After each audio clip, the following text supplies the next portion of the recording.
All right. So let me carry on. Where was I? Yeah. So I would like to suggest there is a difference between these three. I mean, the first two, they're great. They might make you smile and so on. But the third one is different.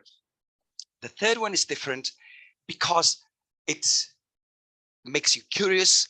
You may feel frustrated if you don't have the answer. The third one is a supernormal stimulus. Okay. And in case you're wondering, the answer is, you may feel frustrated if you don't have the answer. Stimulus. Okay. And in case you're wondering, the answer is, okay. So I have to mute the participants because I can hear an echo. All right. So the first one now is riddles. All right. This is a riddle.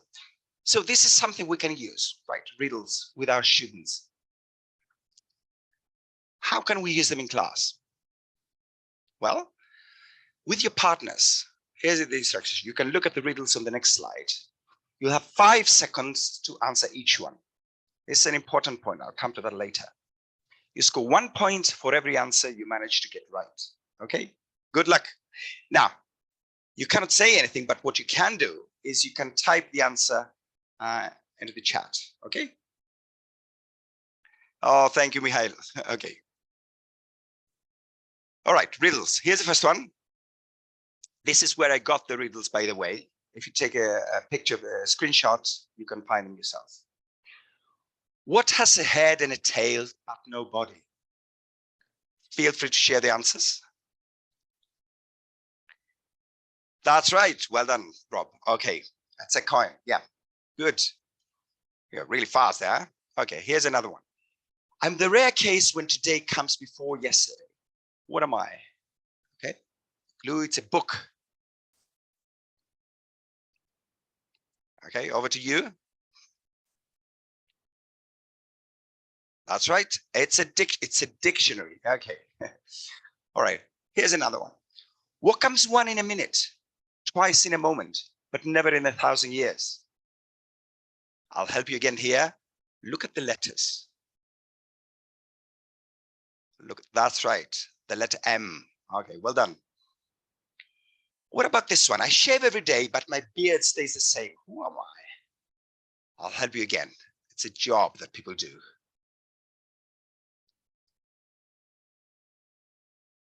The answer is, that's right. I'm a barber. Excellent. Okay. How about this one? You see a boat filled with people, yet there is a single person on board. How is that possible? And the answer is, of course, they're all married. Okay, well done. Now, if you're going to use an activity like this, you might want to have something as a dessert for your students at the end. Here it is. I have 6 eyes, 2 mouths, and 3 ears. What am I? And the answer is ugly. Very ugly. Okay. All right. So let's move on now. Riddles is one of the things that you can do with your learners. How can you use them? Well,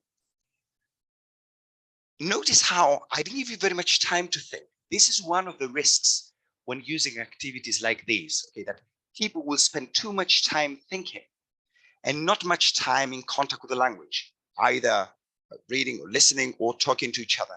We don't want that. It's okay if it is homework, but in class, you want to keep a brisk pace. So one way is doing it the way I did, 5 seconds. But here's another idea. There are lots of riddles online. You can download some. You prepare a worksheet, print out 50 of them, and then you divide your class into groups. Okay, groups of 4 or 5. You give each of them one of these. You say, okay, 50 riddles here. You have 5 minutes. Let's see how many points you manage to score. Very good. So they have to read them very, very quickly. And then they have to talk to each other about which ones they know or which ones they can work out and so on. Okay. So this is one of the things we can do. But I still haven't told you what supernormal stimuli are. Well, supernormal stimuli are things which press our like or want or desire buttons to an abnormally high degree. Now, the best way to understand this concept is by means of a concrete example. So this is a beetle, and these are beer bottles. They are called stubbies in Australia. Here's a question for you. What could possibly be the connection between a beetle and a beer bottle? Well, let's see.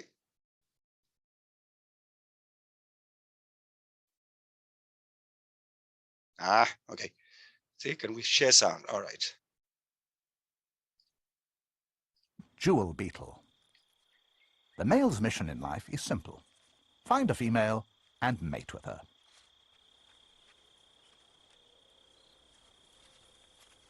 Male jewel beetles are always on the lookout for attractive females, like this fine specimen. But what makes her irresistible? Well, that's not too complicated. She's got to be big, she's got to be orange, and she's got to be covered in dimples. Give a male all three, and she's just gorgeous. It's sex on 6 legs.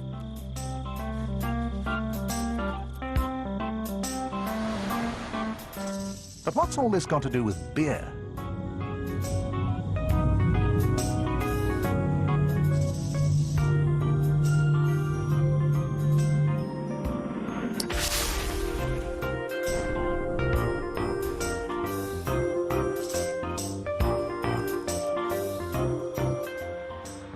In Australia, a beer bottle like this is known as a stubby.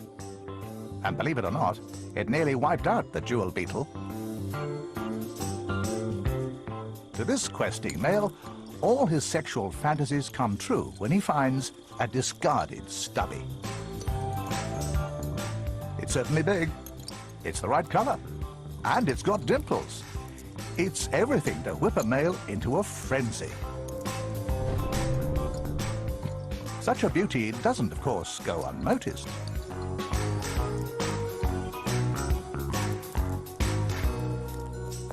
Before long, it's covered in rampant males, and they're not keen to move elsewhere. Something had to be done. The genuine females were just sitting around unnoticed. Try as they might, they couldn't compete. Mr. Right had taken to the bottle. All right. So this is a fantastic example of a supernormal stimulus. Now, where can you find more about this concept? This is an amazing book, Supernormal Stimuli by Deirdre Barrett. Let me hold it up so you can see it. Excellent book. So this is the definition again. Supernormal stimuli are things which press a like, want, or desire buttons to an abnormally high degree. Let me give you some examples. We like fruit. We like sweet fruit, the sweetness of ripe fruit, right? We like the coolness of cold water. We like the fatty taste of cheese. And then you have cheesecake. Cheesecake does not exist in the natural world, okay? It's something out of this world. Cheesecake presses our taste button, but to an incredible degree. Okay, you cannot find, like I said, it's a perfect example of a supernormal stimulus. You cannot find this in nature. Let me give you another example. Now, that's right. Yeah, cheesecake is irresistible. All right. Here's another example. Do you remember the male jewel beetles? All right. This is Jessica Rabbit. Jessica Rabbit does not exist in nature. Her proportions are out of this world. Okay, chocolate cake, that's right. These lungs, they're abnormally long. The waist is abnormally slim. The skin is impossibly perfect. Jessica Rabbit is a perfect example of a combination of supernormal stimuli. And what about cuteness? We love babies, don't we? They have the big heads and the huge eyes, snub nose, and so on. The small arms and legs. Whoops, soft toys. Okay. Soft toys press our cuteness buttons. Look at the head, look at the eyes, look at the stars, and they're fluffy to boot as well. Okay, so these are perfect examples of supernormal stimuli, but I am particularly interested in a fourth kind. Okay, we have another button. We have a curiosity button. Human beings are abnormal compared to other animals in the sense that we're extremely curious. When there is a puzzle, we feel an urge to solve it. We want to see why things are the way they are. And if there is a puzzle, we get so frustrated, we want to solve it. And then you have Sudoku puzzles. Sudoku puzzles exploit this innate tendency of ours. I have seen people who wanted to sleep and they wouldn't go to sleep because they have to solve another Sudoku puzzle and then another. You might say that, okay, Sudoku puzzles have nothing to do with language. Yes, but riddles do. Riddles and all the other activities, the other puzzles that we're going to look at today, press exactly the same button, but they press it a lot harder. So this is the menu for today. We want to look at activities which supercharge student motivation by hyperstimulating the curiosity, the desire to solve the puzzles. So we have riddles, we have grid puzzles, mysteries, layout puzzles, games, and finally, crosswords. Well, I promised you 5 activities and there you have 6. So let's move on. Hello, Fernando. Okay. So the second activity I would like to share with you is grid puzzles. So the idea is that you have a table or a grid, you have some information, and you have to arrange it on the table in the right way on the basis of certain clues you have. And one way you can do this to maximize language use is you can divide your students, you can get them in pairs, and you can give some information to one person and some information to another person and get them to share it. Okay. So this is what you can do. You can work with a partner. Okay, not here, obviously. They should not look at each other's picture. This is an information gap activity. Your task is to find the names and ages of 6 young people. I'm going to show this to you in a minute. The grid. The first pair to solve the puzzle wins. Okay, good luck. These are the instructions. Now the link here, if you click on the link that you can see on the screen, it will take you to a blog post so you can find one of these puzzles along with instructions for how you can create your own. Okay. So this is what the puzzle looks like. Okay, one student gets this card. You can see you have pictures of 6 young people, and you have to write their names at the top and the ages at the bottom. And the first student gets this information. The second student gets this information. All right. But we cannot do it like this. So I'm going to put everything on the same screen. So you have 6 people. The person on the left, the short and slim girl, is number 1. The tall guy is number 4. Okay, the guy with the glasses, number 3, and so on. So we want to find the names and their ages. And here are the clues. Okay, now I would like you to help me here. Let's see. Let's start with the last one. The thinnest person is only 16. Which number is that? Please share your thoughts on the chat. Who is the slimmest person? Person number? No, number 1. That's right. So this person here is 16. Okay. Now, what about this one? Rather than insensitive comment, but Mary's fatter than both Julie and Sally. So who is Mary?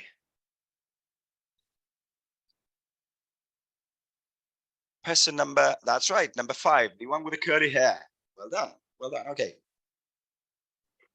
John is 21 next birthday, but we don't know who John is. All right. But look at this now.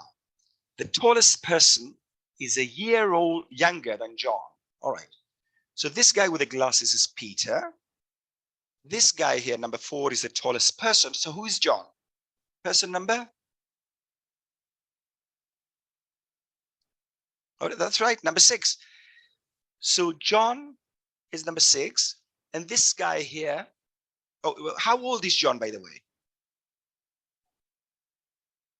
Oh, we have it here. That's 21, right? Okay, good. 21. So the tallest person is here younger. That makes number 4, 20. Okay. Julie's hair is longer than Sally's. Sally's the youngest. Julie's the oldest. She's 3 years older than Mary. Okay, now, who is Julie and who is Sally? Okay, Sally's number, that's right. Okay, Sally's number 1, and Julie is this one, number 2. Okay, you get the idea. So we don't want to complete the activity. And these are the answers here. I think this is a fantastic activity. Okay, there's a big risk here. Okay. Do not start this activity unless you have enough time to finish it. Okay, it's because your students will not want to go on. I've used it in class. Yeah, that's right. Okay, well then, Despina and everyone else, if you happen to know of any more puzzles like this or like some of the other ideas which I'm going to share with you, please send me an email. Okay, it's a great activity. The students will not want you to stop. They say, no, we want to complete the grades. So this is what they do with me at any rate. So it's a great activity. And if you do it, like I said before, as an information gap activity, there's a lot of communication there, because they have to, they can't just point and I say, this guy is 20, or this guy's name is John. They have to explain why. So I like doing it as an information gap task. All right. Let's move on now to mysteries. Why give students an ordinary listening task when you can give them a mystery? So what you do is you go on YouTube, okay? You go on YouTube and you type easy riddles or easy puzzles for young people, and you can find lots and lots of videos, right? And I've chosen one of these for you today. So you'll hear someone describing a situation to you. You'll have 15 seconds to answer the question. Remember what we said earlier, it has to be fast. All the clues you need are in the description. Good luck. I've chosen riddles where the words actually appear on the screen, just in case you have problems with the sound, okay? But I want you to imagine yourself, put yourself in the shoes of your students. Would they enjoy an activity like this? Notice how fast each of these mysteries is, and then they can move on to the next one. By the way, this clip has 38 million hits on YouTube. I've cut some of the puzzles. Here is the first one. Here we go. Number 7, jailbreak. Jack is placed in a cell with a dirt floor and only one window positioned so high no one could reach it. The cell is empty except for a shovel. It's hot and dry there, but Jack won't get any food or drink anytime soon. He has only 2 days to break out of the jail. If not, he'll die. We know what you have immediately thought, but no, digging a tunnel is not an option as it will take more than 2 days. So, how should Jack escape the cell? What's your guess? Don't forget, you can pause the video to have more time to think.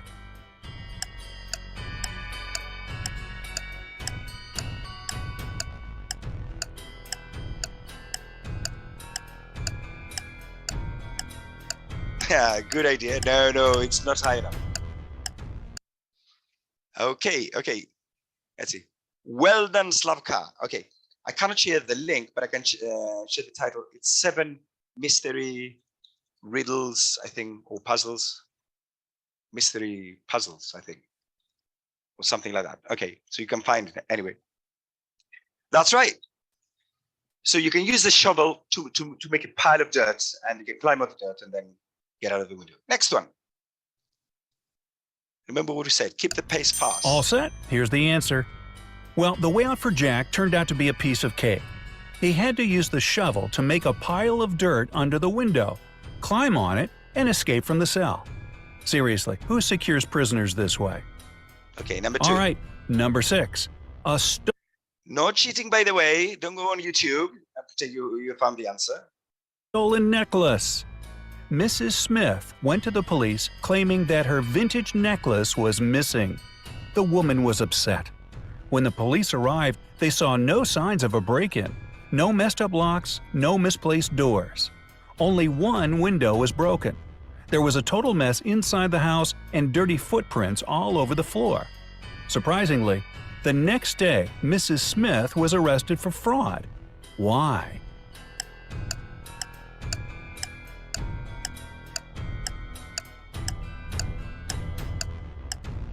Yeah, but how did the police... Are you ready there? 5 seconds left. Excellent. Here's the answer. The police were sure that Mrs. Smith lied to them because the window was broken from the inside. If it had been broken from the outside, little pieces of glass would have been on the room's floor. Number 5. All right, murder at the school. Okay, that's more relevant to us. Murder at school. On the first day of the school year, a geography teacher was murdered. The police had as many as 4 suspects. They were the gardener, the math teacher, the coach, and even the school principal. Yeah, I vote for the principal. Now, the sticking point was that they all had alibis. The gardener was cutting bushes, the math teacher was holding a mid-year test, the coach was playing basketball, the principal was in the office. Despite this, the killer was arrested immediately. Can you guess who killed the geography teacher and how the police solved the mystery? You have 15 seconds to find the killer.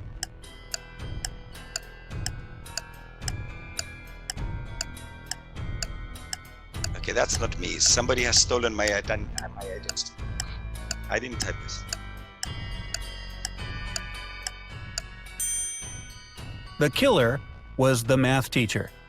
According to his own words, he was holding a mid-year test, but the crime happened on the first day of the school year. He needs to learn how to lie better, don't you think? Absolutely. All right. I think this is a great video. I'm sure your students will enjoy this. And more importantly, hopefully, you might get them hooked, so they might go home and go on YouTube and try to find similar videos themselves. Somebody asked, where can we find such interesting videos? Well, you go on YouTube and you look for easy riddles, easy puzzles. Okay, you can find lots of them. That's right. Okay, so let's move on now to the next one. Now, previously, we looked at grid puzzles.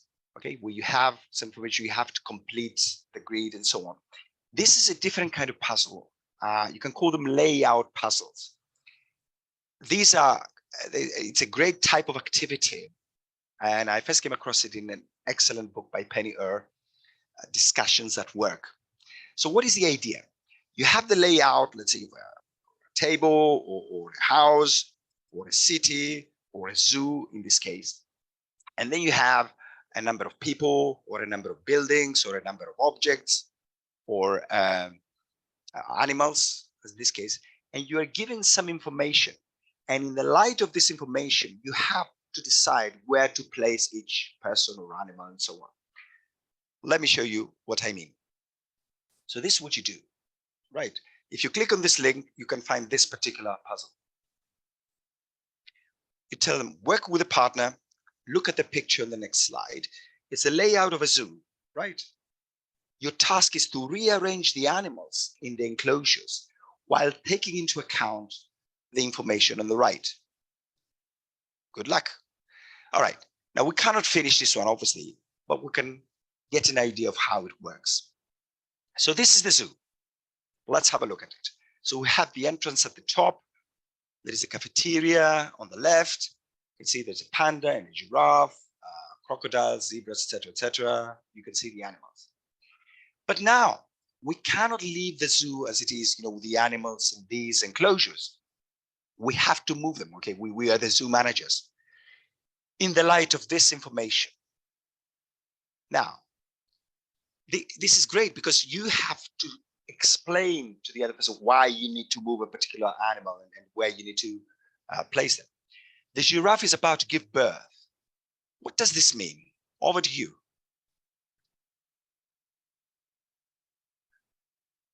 Please type your answer in the chat box. Notice that the giraffe is here. Why do we have to move the giraffe? Okay. Any ideas? No, we don't have more giraffes. The problem is it's about to give birth and it's too close to the entrance. It's that's right, too noisy, she needs to be quiet. Okay, so what would be an appropriate enclosure, yeah, for the giraffe, do you think? So it's giraffe number, which one would you say? That's right. Which one? Number 6, you think? Yeah, not number 6, because there's a pool here. Maybe number 5. Yeah, here at the bottom right-hand corner. You wouldn't want to put the giraffe perhaps next to the cafeteria. Yeah. Okay. One of the lions has died. Okay, what does this mean? The enclosure is too big for one lion. You can use it for something else. Now, what about this now? The camel is rather smelly. What is it? Oh, here's the camel. Okay, it's next to the cafeteria. So this means we have to move either the cafeteria or the camel.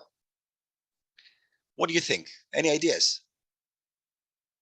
Yeah, you move you would move the camel to number 2. Yeah, that's a good idea. Yeah, it's swim with the pool. Okay. All right.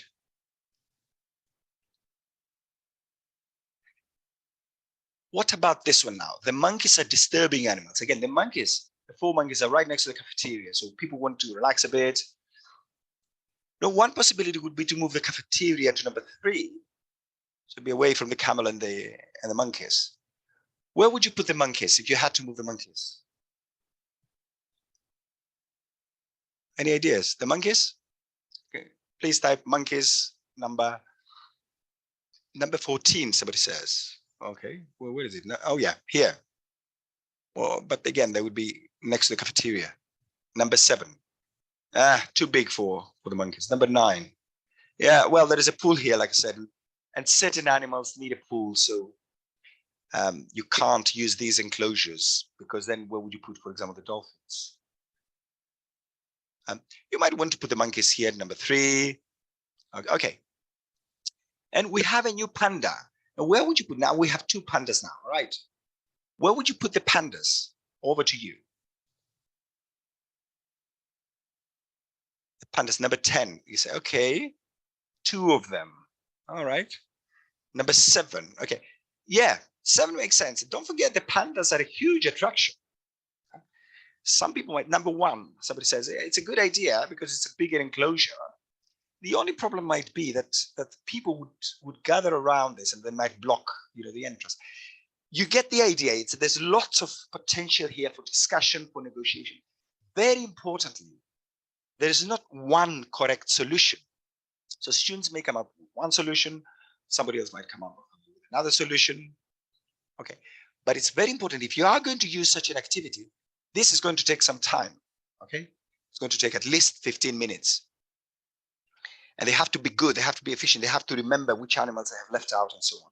It's important that you show them a solution. So here is a possible solution. What do you think about this? Yeah. Notice there we condition on the right. So they move the monkeys here, number 3. I'm not very sure that they put the pandas here. The giraffe. Okay, close the monkeys.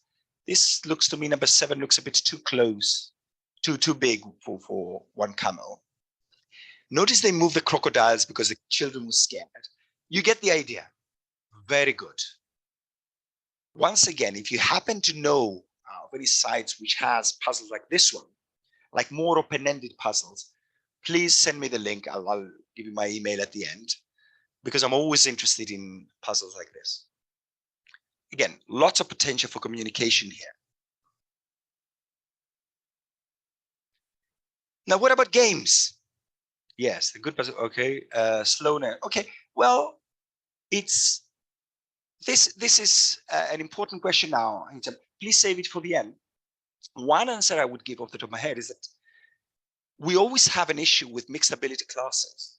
And here, if we're talking about group work, you might give the weakest students a different role. So you tell them, okay, I want you to solve this, and I want you to keep a record of what animals we have left and where you have decided to put the animals. So you give them the secretarial role, let's say, the weakest student. That's one possibility.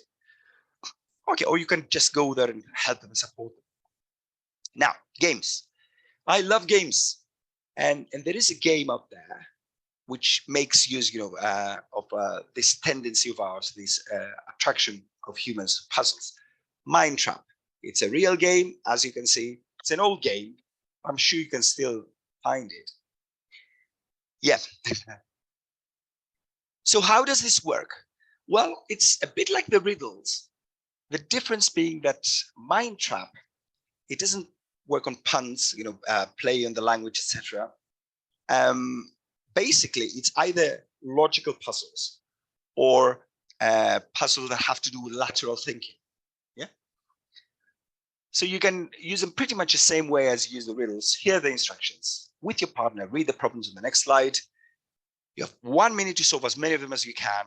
And in this case, I'll give you 5 to 6 seconds. You score 1 point for every answer you manage to get right. Okay, good luck. So here are the cards. Basically, you can put a pack of cards there on the table. You can create your own pack, and you ask them to find the answers. Let's see how good you are. All right. Here's the first problem for you. Rex rode his bike 300 kilometers. 3 tires were used equally in covering the distance. How many kilometers of wear did each tire sustain? Over to you. If you cannot answer this question, don't worry. There is a reason we've all become language teachers. And the reason is we're not very good at maths. Any ideas? No? I thought as much. Okay. So this is, in this case, a reason gap. All right. Yeah, absolutely. So let me give you the answer to this one. Whenever you're cycling, there are 2 tires that sustain wear. So if you've ridden 300 kilometers, that's 2 times 300, that's 600. Divided by 3, you can carry on as a spare, And the answer is 200 kilometers. That's a difficult one. Okay, next one. Fast, you have to be fast here. Mary's mother has 4 children. The first one is called April, the second May, the third June. What's the name of the 4th child? Come on. That's right. Okay. Mary. Now, I don't know who NM is, but please don't give away the answers. Wait for the others to contribute some answers as well. It's not me, NM, definitely. Okay. All right. What about this one? A police officer saw a truck driver clearly going the wrong way down a one-way street, but did not try to stop him. Why not? 5 seconds.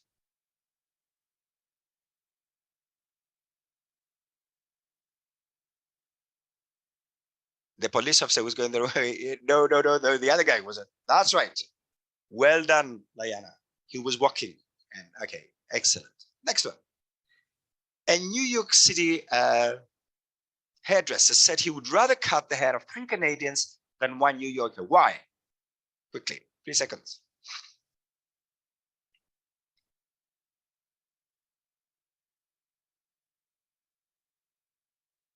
I got you there. No idea? No contributions here. This has stumped you. Okay. The answer is he would get 3 times as much money. Obviously. Yeah. If you get the hair of 3 people, you get 3 times as much money. Okay. Next one. Mr. and Miss Plum have 6 daughters, and each daughter has 1 brother. How many people are there in the family? Quickly. Excellent, Liliana. 9. Most people would automatically say, 12 or 14. No, 9. Each daughter has the same brother. That's the idea. Very good. What about this one now? An Indian has a bow and 6 arrows. Say, I'm that Indian. So I shoot the first one at 12 o'clock. And then another arrow every minute. At what time will I run out of arrows?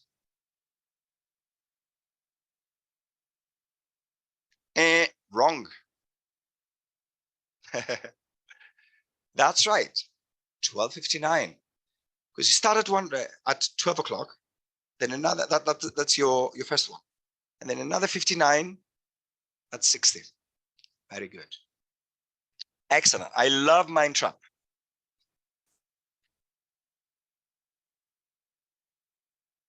So here's another one now. Crosswords. Okay, good. We're doing very well in terms of time.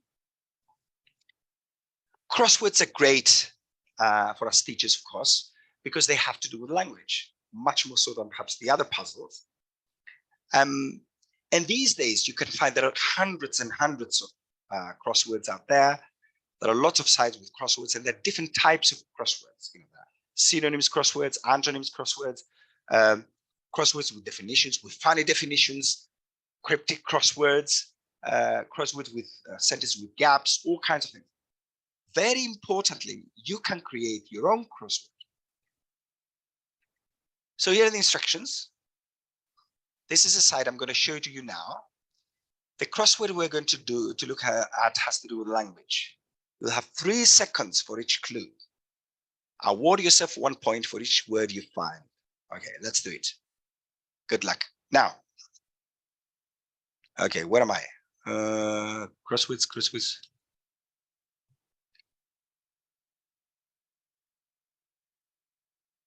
And I can't find my. Here it is. Okay. This is a site you may want to make a note of. Let's go. ESL Crosswords. Yeah, ESL Crosswords. It's free. You don't need to register or anything. Notice, very importantly, there are lots of sites today which have easy crosswords. Hello, David. Intermediate crosswords, advanced crossword. So here are the 3 kinds. Yeah. Okay. I think you need to have registered for the certificate. Okay. And let's go to advanced crosswords, obviously. And look, you have a choice. Okay. Animals, economics, body, food, music, technology, etc., etc., etc. Very good. So let's click on language. Here it is. Now notice, you have the clues here, and you have the option of downloading this as a PDF with the word list or without the word list. You can do it like this for pair work. So one of the students has half the crossword, the other one has the other half, and you have the answers as well. Fantastic. And can you see it now? No, can see. Okay. All right. Okay. Let me share it again. All right. What about now? Yep. Okay, where's the chat? Yes, okay, good. Okay. So as I was saying, ESL crosswords, yeah. So let me go back. So you have elementary, intermediate, and advanced. Okay. And you click where it says advanced, and you have all these different topics. We'll click on the one on language. Yes. There are lots of sites which allow you to create crosswords. And here you have the option. You can click here and download this crossword with a word list or without the word list. You can click on this version where it's pair work, right? And this one where you get the answers. Very good. Now let's see. Okay, let's do some of these together. So let's click on this one. Notice how this is highlighted. Bite the bullet, fit as a fiddle, and once in a blue moon are all examples of what? That's right. Very good. Idioms. Notice how it changes colors. Very good. The style of pronunciation of a particular region. Over to you. Accent, very good. Blimey, you're good. Okay. What about this one? The vocabulary and grammar of a particular region. Very good. Excellent. She's brilliant at languages. She speaks 5 languages fluently. Excellent. Now I want to show you another feature which is important because I want to make a point here.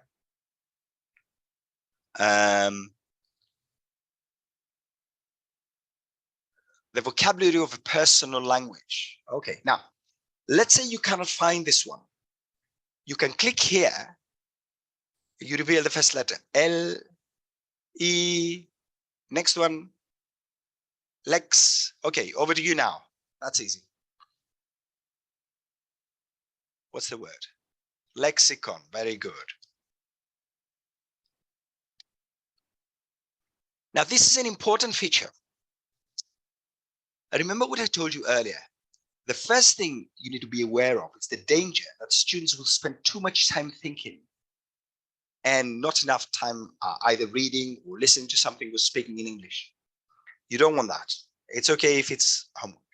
The second risk is that your puzzles or your riddles or your problems are going to be so hard that students are going to be frustrated and they're going to give up after a while. You don't want that. That's why you want to choose easy riddles, easy puzzles, easy crosswords. If you're in doubt, should I go for an intermediate puzzle or the advanced puzzle?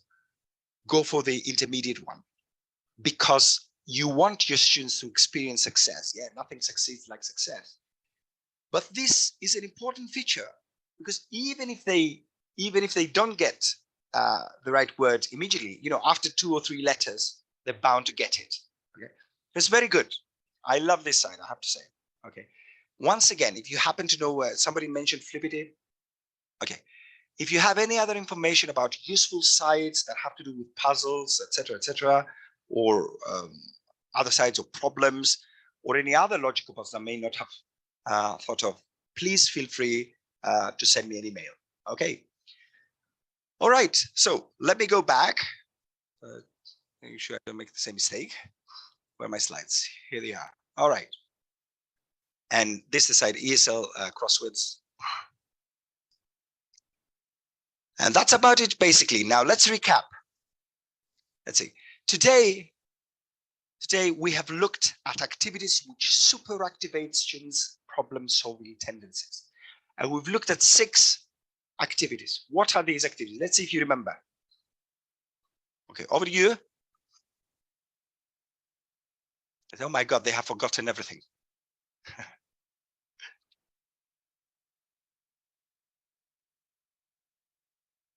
Come on, I hope you can hear. Okay, riddles was 1. Puzzle mysteries, okay. Anything else? Come on, the 6. Mind trap, the game, yeah. Crosswords, yeah, crosswords. Anything else? There are 2 different types of puzzles. Grid puzzles, and the other one? Oh, I've forgotten that. Layout puzzles. Well done, well done. Okay, so they have riddles, grid puzzles, mysteries, layout puzzles, games, and crosswords. Now here's one last thing. How do you know if your students have enjoyed your lesson? Structured tip, it's an idea.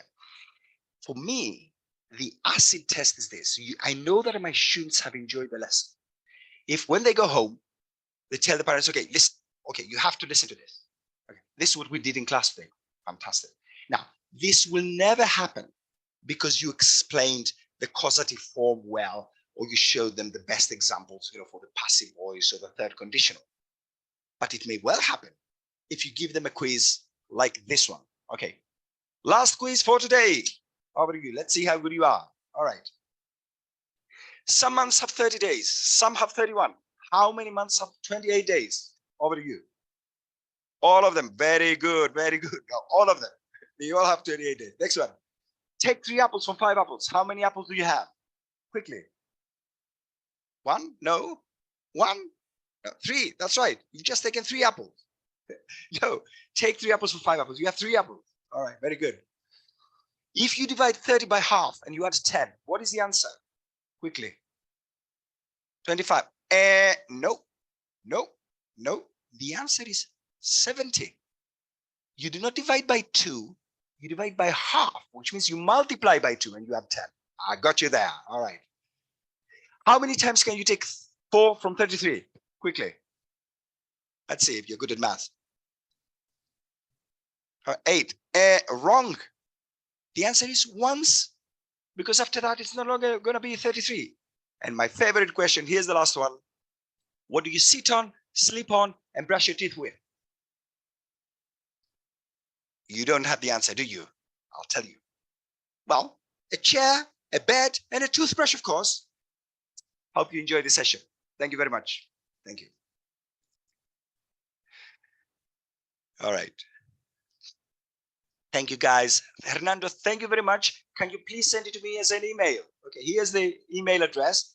If you have sites or activities that you would like to share, please send me an email. I'll be very, very happy to receive them. Thank you, guys. Thank you so much. I'm really sorry for these technical issues we had. Thank you, guys. I'm very glad because it looks like I finished on time. Thank you very much. Yeah, the reference, yes. Okay, I'll share them. It's the title is Supernormal Stimuli. There's only one book under this title by Deirdre Barrett. Okay. More. Okay. All right. Thank you, Athalia. Thank you, guys. Thank you so much, guys. Listen, if you like this one, don't keep it under your hat. Send an email to Luciana and say, we want more webinars with Nick. Okay. Yeah, we will keep in touch. Thank you very much. Thank you very much. Well, I feel all right now. Apologies for the disturbances. It's nobody's fault, but it always creates some problems. Certificate has been attached in the chat box. So if anybody has a problem, say it now. Then I will reattach it. Yes, so I've attached it twice already. So I'm sure that everybody should be able to find. Thank you, guys. Because some people ask for the links. I'm going to post something on Facebook with all the links there, so you can find all the links. Because somebody asked for the links, I'll do it on Facebook. Thank you, IATEFL Poland, for organizing this event. Thank you, Lieutenant, so much. Thank you, Vasiliki. Thank you, guys. Yeah. Thank you, Nick, whoever you are. Okay. There are 2 Nicks. Yes, that's what I noticed. I had a moment of hesitation whether I should let that person. Right. Okay. There is actually that could be my nephew. There's a nephew here. Mine at this Just say, I see. That's it. Yeah, that could be. But I thought he was in the army. Okay. All right. I just assumed that somebody was using your name to remember. Yeah, no. Okay, it could be Nick. My Thank you, Nick. He's very good. Okay. Thank you so much, guys. So now I will stop recording.